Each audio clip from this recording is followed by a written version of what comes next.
Hi, I'm Matt, and welcome to my latest tech news video. I'll be covering recent tech news in this video. These news videos will generally cover gaming related tech, but also tech and hardware in general. I'm grateful for any feedback, so if you feel the need to do so, please leave a comment below. You can also like and subscribe if you're enjoying my videos. I'll now get into some tech news. The first few tech news bits are mostly related to Starfield. The game is now out for those who have the premium edition of the game anyway. Our base game releases on the 6th of September.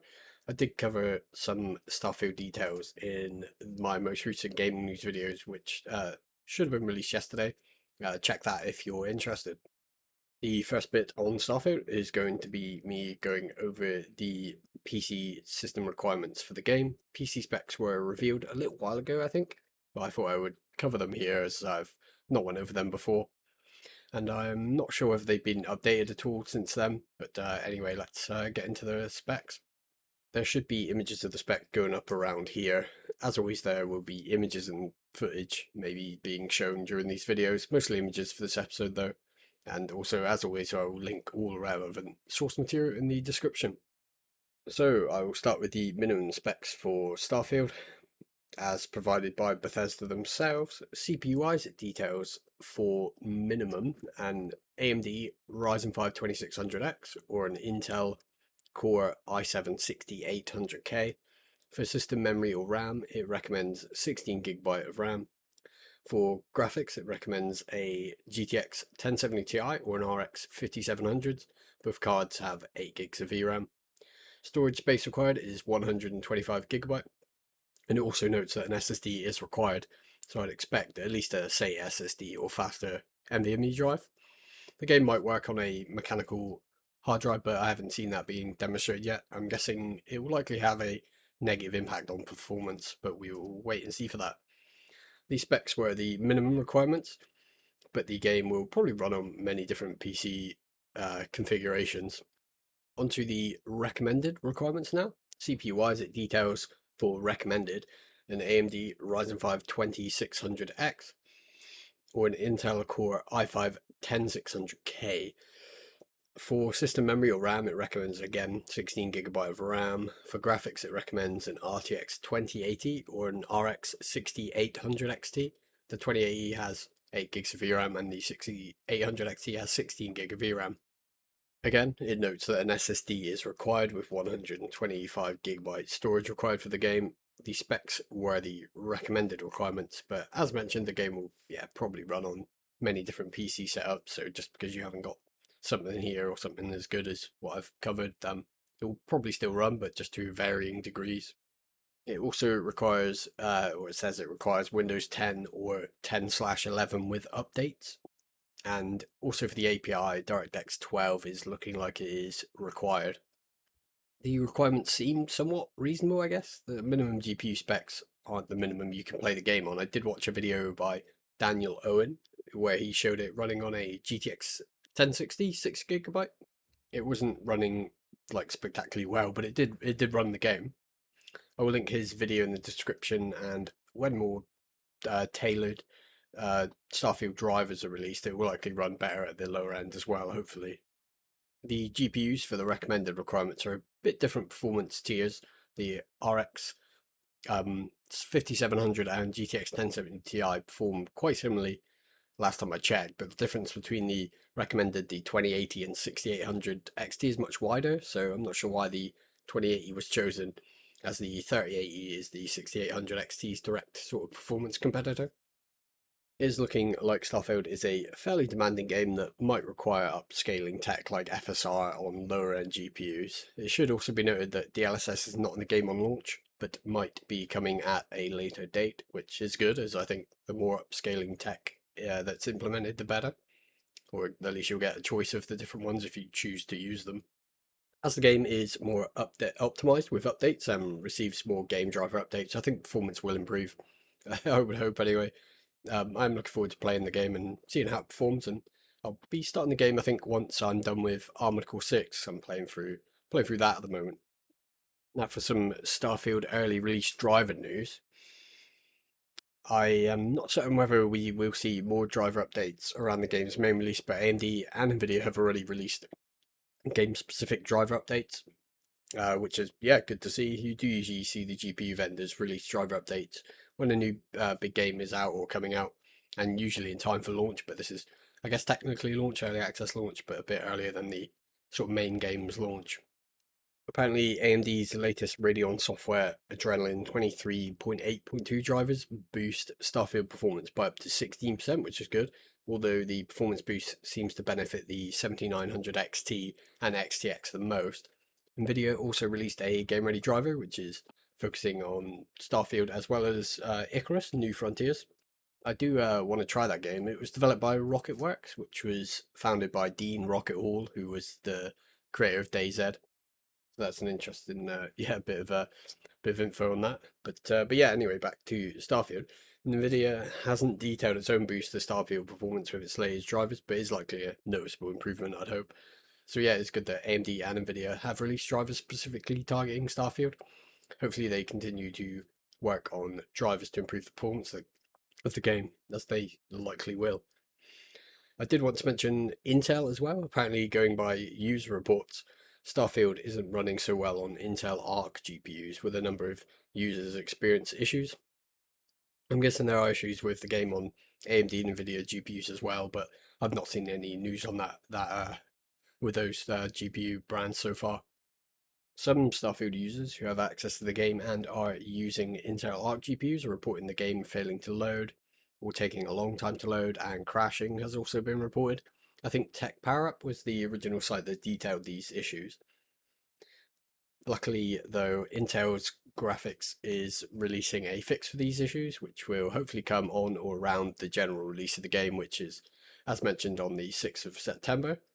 I will put an image up around now of an Intel tweet. So Intel tweeted on X that quote, "We are aware of issues with Starfield game on Intel Arc graphics. We are working to improve the experience for the game's general release next week." So yeah, that's good news for Intel Arc owners. I'm hoping it fixes any issues that they are currently experiencing. Hopefully, hopefully they can get out by the game's release. We'll have to see on that front, but yeah, hopefully it goes well for Arc users. A couple more bits of Starfield related tech news before we move on. Starfield, as I spoke of, currently only supports AMD's upscaling tech FSR, and I believe it is FSR 2, although FSR 3 is apparently coming at a later date from what I can tell. There's currently no sign of DLSS implementation, although AMD has said it is open to Bethesda implementing NVIDIA's DLSS into the game. Hopefully that will come soon, and there are no signs of Intel's XeSS though either. But there is a mod for the game actually by modder PureDark, who creates DLSS, FSR, and XeSS mods for games that currently don't support the tech. This new mod or plugin enables DLSS 3 for Starfield. I will drop an image in of the plugins menu. Although the DLSS 3 version is a paid mod which you can get via PureDark's Patreon. PureDark does have a free version available on Nexus mods, which doesn't feature DLSS, but instead NVIDIA's DLSS 2 and Intel's XeSS. So if you're interested, you could give the mod plugin a go.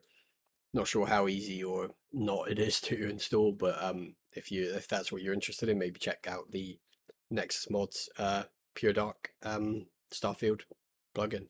At least the free one anyway on there. Now, you can run FSR on NVIDIA and Intel GPUs as well, I think, but if you wanted a specific upscaling tech, this mod should allow it, while you wait for the game's developers to add it in themselves.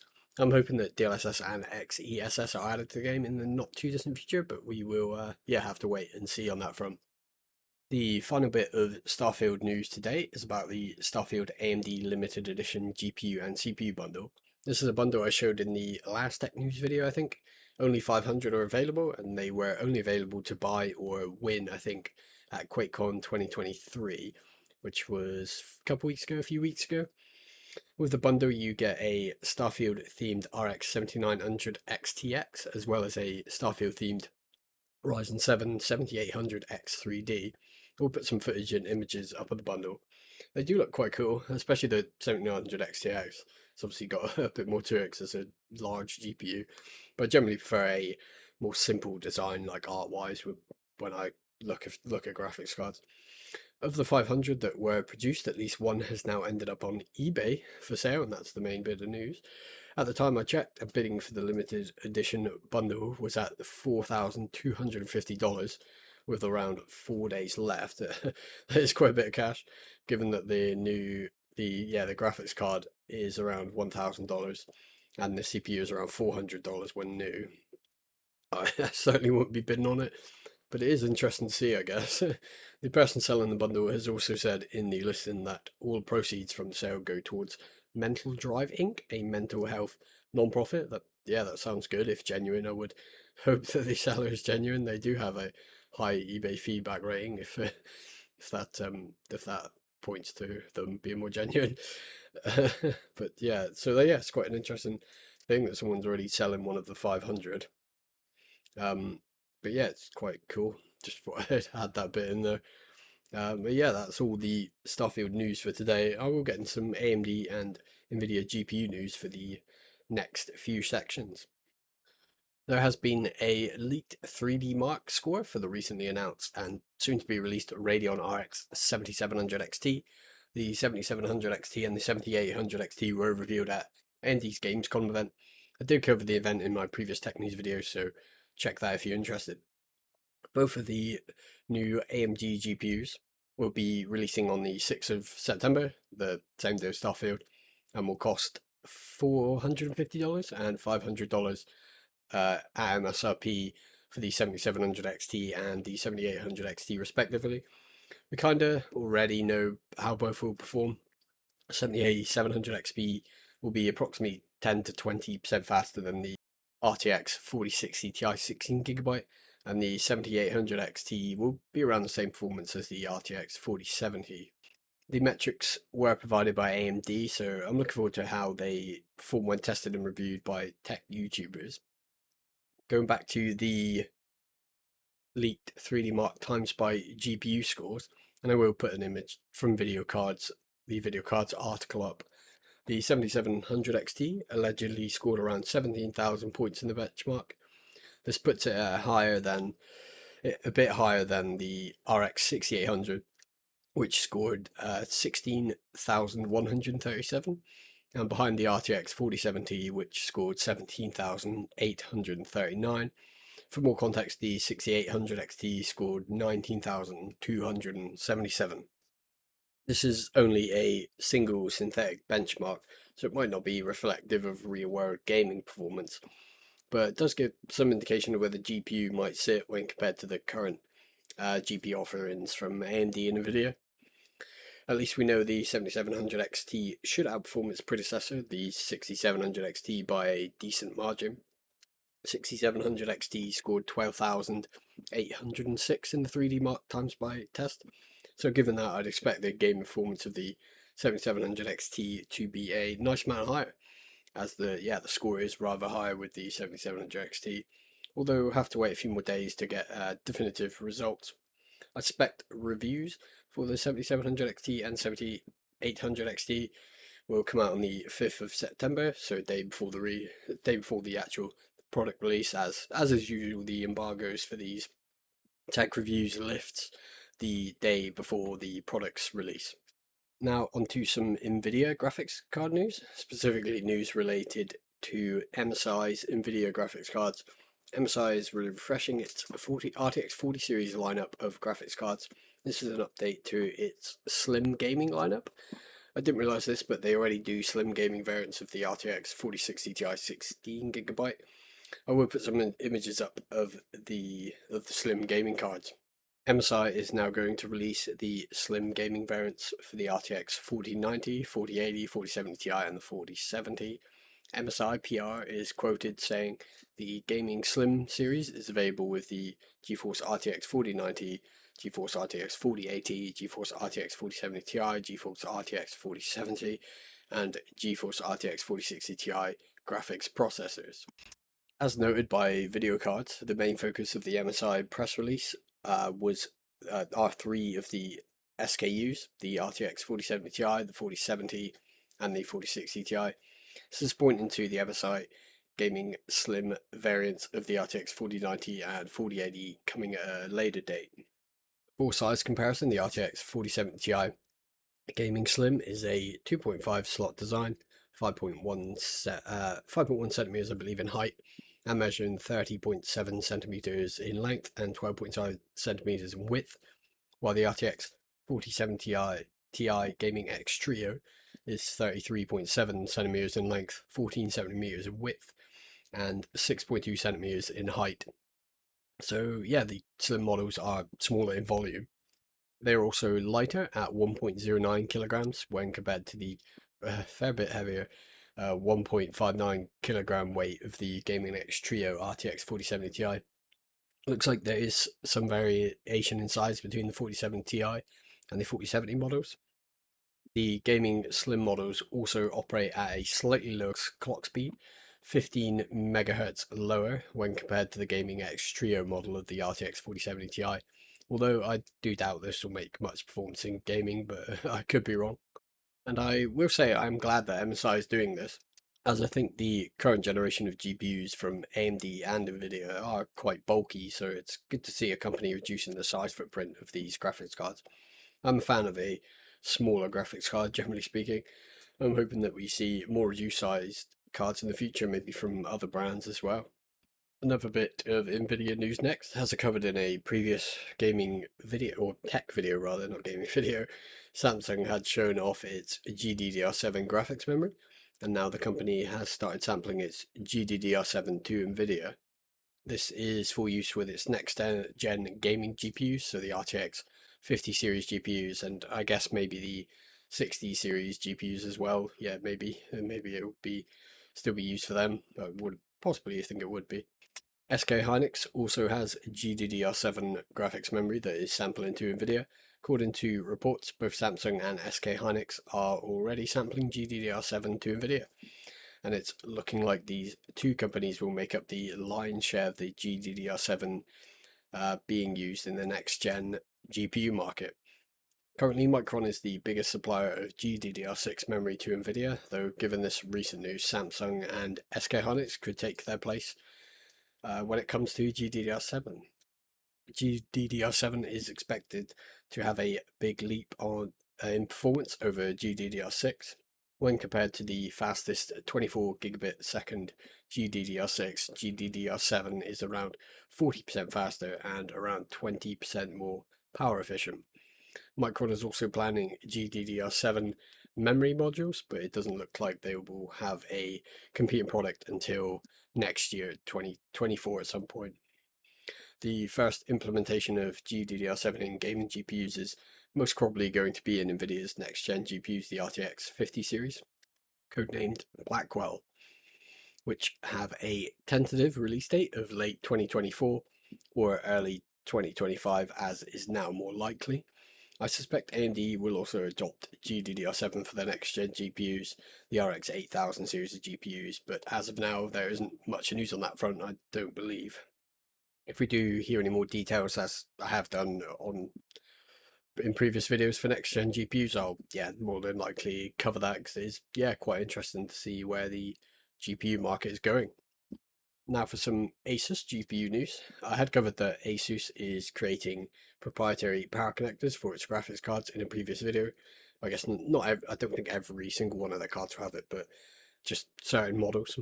But now ASUS has provided more details on this.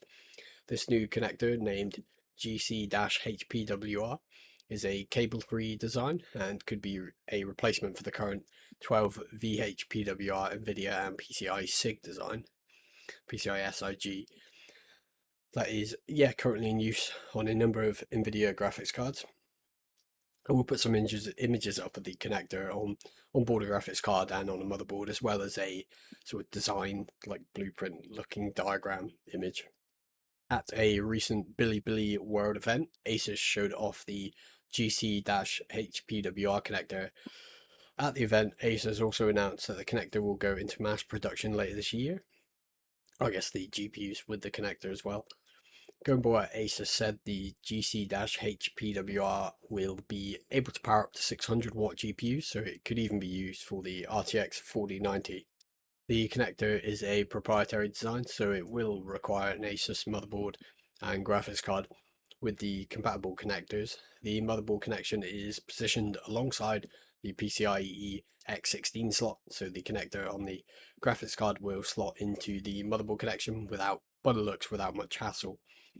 The graphics card should install the same way you would install most graphics cards, by slotting it into the PCIe X16 slot on your motherboard. This would allow for a rather easy installation, especially for those who have built their own PCs or swapped a graphics card before. But yeah, as I said, you would need a completely new graphics card from ASUS, as well as a new motherboard from ASUS, both with the new GC-H PWR design. Yeah, I genuinely think this is a good idea. So I would rather have less cables to deal with when building a PC, and as long as it can deliver the power required, then I'm happy to abandon GPU cables, I guess. I do expect other AIBs to create similar designs. Hopefully they all do. I think I saw one of the other companies showing one off, but I can't remember. I was thinking it was MSI, but when I looked, I couldn't find any details on it. But yeah, I do expect others to design stuff. Maybe even NVIDIA and AMD will implement a cable-free design into their future founder and reference cards. I think that would be good. But yeah, I guess we will just have to wait and see. And if Tech Reviewers get to test these ASUS cards, then I may report it on the future. It's quite interesting. Be a bit of a change up instead of having to use cables for like everything in PCs, or mostly everything. I think there may have been a cableless motherboard as well shown off. Might have been ASUS or another company, where the power supply, or somehow there's a connector that goes into the back of the motherboard and that just powers off everything, which is yeah, quite interesting as well. The penultimate tech news bit for today is some news about Gigabyte and their AORUS PCIe Gen 5 NVMe SSDs. In April, Gigabyte had released an AORUS PCI Gen 5 SSD. This drive has around, depending on the storage size, sequential read and write speeds of 9.5 gigabyte a second and 8.5 gigabyte a second, respectively. This drive was named and is, I think you can still buy it, the AORUS Gen 5 10,000. Now, Gigabyte has announced an upgraded model, the AORUS Gen 5 12,000, as you may expect given the SSD's name. It has sequential read and write speeds, again depending on the storage size, of 12.4 gigabytes per second and 11.8 gigabytes a second, respectively. So an approximate increase in speed of 20% or so. It would seem that this increase in performance is due to the use of the Phison PS5026-E26 8-channel controller, which I believe is in use by other manufacturers.